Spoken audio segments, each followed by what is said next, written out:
Hi, I'm Chris Edwards. I'm an instruction librarian at the University of Texas at Dallas, and I'll be reading from a separate piece. My misery was too deep to speak anymore. I scanned the page. I was having trouble breathing, as though the oxygen were leaving the room.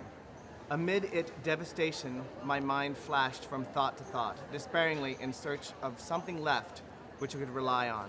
Not rely on absolutely, that was obliterated as a possibility.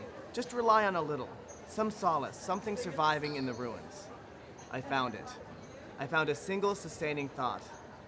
The thought was, you and Phineas are even already. You are even in enmity. You are both coldly driven ahead for yourselves alone. You did hate him for breaking that school swimming record, but so what? He hated you for getting an A in every course but one last term. You would have had an A in that one except for him. Except for him.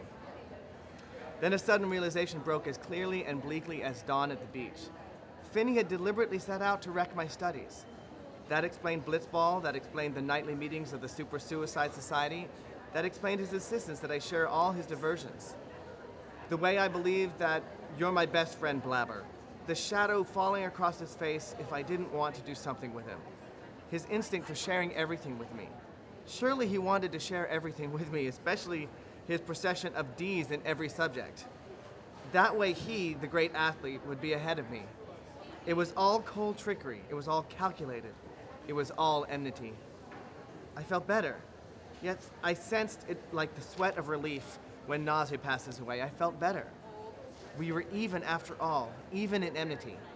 The deadly rivalry was on both sides after all. I became quite a student after that. I had always been a good one, although I wasn't really interested and excited by learning itself the way Chet Douglas was. Now I became not just good, but exceptional, with Chet Douglas my only rival in sight. But I began to see that Chet was weakened by the very genuineness of his interest in learning. He got carried away by things. For example, he was so fascinated by the tilting planes of solid geometry that he did almost as badly in trigonometry as I did myself. When we read Candide, it opened up a new way of looking at the world to Chet, and he continued hungrily reading Voltaire in French, while the class went on to other people.